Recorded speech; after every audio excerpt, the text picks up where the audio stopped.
జై గురుదేవ్.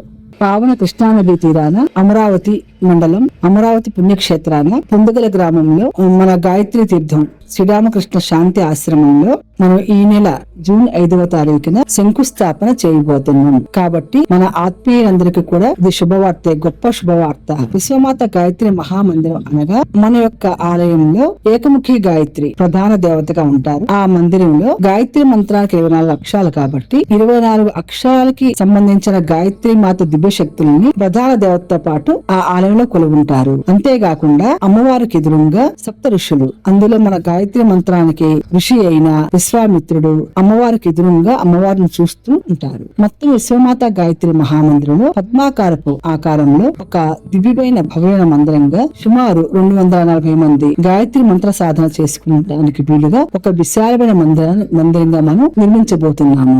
దీనికి జూన్ 5వ తారీఖున శంకుస్థాపన